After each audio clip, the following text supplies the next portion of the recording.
এবছর ডিসেম্বর থেকে আগামী বছরের জুনের মধ্যে নির্বাচন হবে। রাজনৈতিক অঙ্গনে এই মুহূর্তে আলোচনায় 16 এপ্রিল এদিন প্রধান উপদেষ্টা অধ্যাপক ডক্টর মোহাম্মদ ইউনূসের সঙ্গে বৈঠকে বসবে বিএনপি। রাজনৈতিক নেতাদের মতে ভোটের অধিকার জুলাই গণ অভ্যুত্থানের একটি গণ আকাঙ্ক্ষাও, এটা সরকারকে বুঝতে হবে। সুনির্দিষ্ট রোডম্যাপ ঘোষণা করার দাবিও তুলছে নেতারা। আগামী 16 তারিখ সে ব্যাপারে কি চূড়ান্ত মতামত জানতে প্রধান উপদেষ্টার সাথে বসতে চলেছেন বিএনপি, এমন প্রশ্ন এখন রাজনৈতিক অঙ্গনে।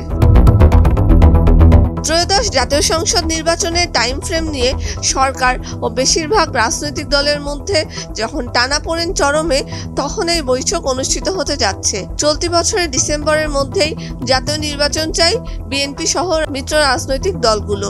এজন্য শিগগিরই সুনির্দিষ্ট রোডম্যাপের দাবি জানিয়ে আসছেন দলগুলোর নেতারা।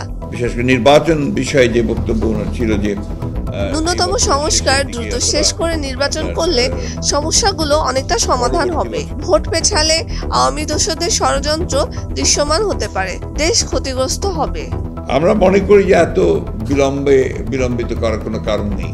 নেতারা বলেন তারা দ্রুত নির্বাচনের কথা বলছেন, কারণ নির্বাচন হলে দেশের সমস্যাগুলো অনেকটাই সমাধান হবে। একটা নির্বাচিত সরকার জনগণের ম্যান্ডেট নিয়ে বসবে। নির্বাচিত সরকার জনগণের ভাষা বুঝতে পারে, কিন্তু বর্তমানে অন্তর্বর্তী সরকার অনির্বাচিত, তাদের সেই কনফিডেন্স নেই।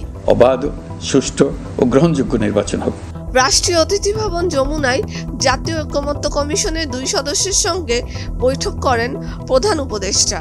প্রকৃতপক্ষে বৈঠকে প্রধান উপদেষ্টা ও জাতীয় ঐকমত্য কমিশনের চেয়ারম্যান আগামী ডিসেম্বর থেকে 2026 সালের জুনের মধ্যে জাতীয় নির্বাচনের লক্ষ্য নিয়ে সংস্কার কার্যক্রম এগিয়ে নেওয়ার তাগিদ দেন। তবে সময়সীমার মধ্যে নির্বাচন অনুষ্ঠানে প্রধান উপদেষ্টার সঙ্গে একমত নয় বিএনপির স্থায়ী কমিটির সদস্য ডক্টর মোহাম্মদ মোশাররফ হোসেন বলেন, জাতীয় নির্বাচন যাতে বিলম্বে হয় সেজন্য একটি মহল ষড়যন্ত্র করছে।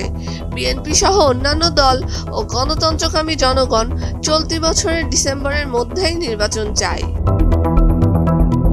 জানা গেছে বুধবার বৈঠকে ত্রয়োদশ জাতীয় সংসদ নির্বাচন এবং সুনির্দিষ্ট রোডম্যাপের বিষয়ে জানতে চাইবে দলটি। পরদিন সংস্কার ইস্যুতে জাতীয় ঐকমত্য কমিশনের সঙ্গে বৈঠক করবে। এরপর সরকারের মনোভাব বুঝে করণীয় ঠিক করবে বিএনপি।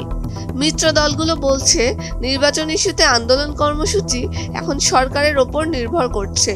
দ্রুততম সময়ে নির্বাচনী রোডম্যাপ ঘোষণা না হলে বিএনপি সহ মিত্র দলগুলো কর্মসূচির দিকে যাবে।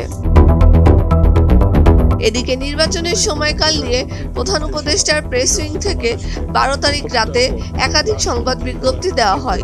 এ নিয়ে দলগুলোর মধ্যে বিভ্রান্তি সৃষ্টি হয়েছে। এক্ষেত্রে অন্তর্বর্তীকালীন সরকারের কেউ নির্বাচন পিছিয়ে ফায়দা লুটতে চায় বলেও মনে করছেন নেতারা। সুমাইলা মিশা, স্রোতস্বিনী, ভোরের কাগজ।